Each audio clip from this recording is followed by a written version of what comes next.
trendy neighborhoods. In Manhattan, there's Soho. In Brooklyn, there's Williamsburg. But what about the Bronx? It's showing major signs of resurgence, thanks in part to developer Keith Rubenstein.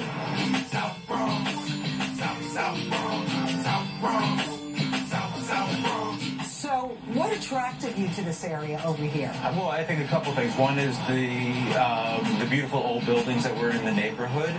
Two is the great waterfront. Three is public transportation.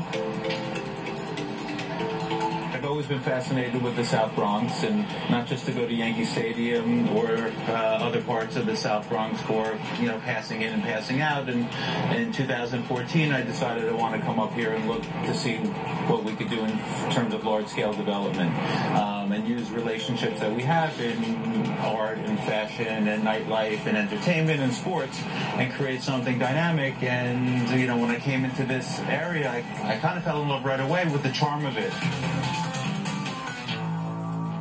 Tell me about these two buildings right here. So these are a development by Chess Builders, which is a developer from Brooklyn. Are those going to be rentals? Those will be rentals with a hotel component. What else do you have planned for this area? We have another building right to the waterfront of this building, which is 2413 3rd Avenue, and we're in the beginning stages of pre-developing a 200-unit apartment building. Are you getting rid of any of the apartment buildings? Are you displacing anybody in this area?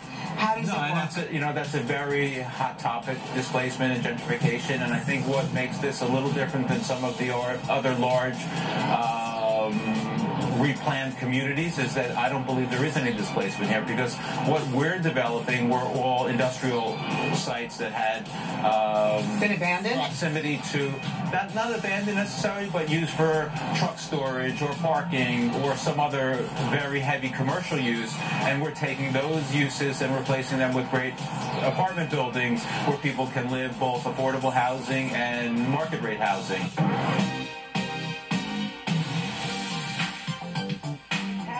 Before we see a change in this area? I think you'll see it as time goes by over the next 2 years, and then I think in 5 years it'll be completely different feeling to the neighborhood, but maintaining the same charm and character that it always had. There's already stores and shops and restaurants opening up. This is an example of a restaurant emerging row. So you have Hudson Smokehouse on the corner, Site, which is a Japanese restaurant that's been here forever. An amazing place called the Lit Bar, which is a wine bar and bookstore. Cool. A new deli that opened, Bistro, is a hip-hop themed speakeasy restaurant. Monty's Brick Oven. Carmelo Anthony's famous Nobody's across the street. And on the corner here will be the #1 restaurant from San Juan, Puerto Rico, called Choco Bar Cortez. And so a lot is happening already. Wallworks is a gallery by famed art groups called Tats Crew, which is a street art group owned and operated by one of their members called Crash.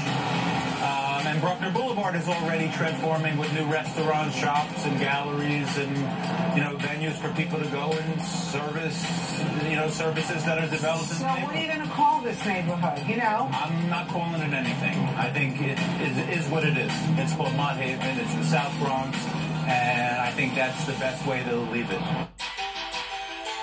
So what do you envision right around here? Well, I envision this being a transportation hub with the ferry that services the South Bronx and the rest of New York City and parts of Long Island City. And I just think this has such natural beauty to it. If you look along the river, you see beautiful bridges, a great waterfront, boats that go by. And, my vision for this area, it was grand, but it didn't happen. It included a soccer stadium and affordable housing. And what happened? It was just a submittal that we gave to the state, and the state is still deciding what they want to do with the land. Affordable housing, will you be including that in any of your... All of the properties here will have an affordable housing component based on the new Affordable New York program. And where's the subway around here? The subway is 3 blocks up that way. The 6 train is the first stop in the Bronx, or you could walk to Canal Street, which is has the 4 to 5, which also for stuff in the Bronx, or you could walk over this beautiful bridge, which will at some point in time look a little differently, and go to Lexington and 125th and access the 4, 5, or 6 at 125th Street, or you could walk to Park and 125th and get Metro North. And this is the bridge that you envision doing an art installation on? Yes, I think this is a beautiful bridge, and what we're talking about and what we're trying to get approved and funded would be one of the most significant public art projects that New York has seen in many, many years. Keith, obviously the sky's the limit with you. How much is this going to cost? That's a billion-dollar question. So at least about. In terms of particular projects that are on the books, I mean, these projects are large-scale projects, and there's billions of dollars getting invested in these projects on the riverfront in the South Bronx. So I think the beneficiaries will be the borough of the Bronx, the people of the Bronx, and the people of New York City.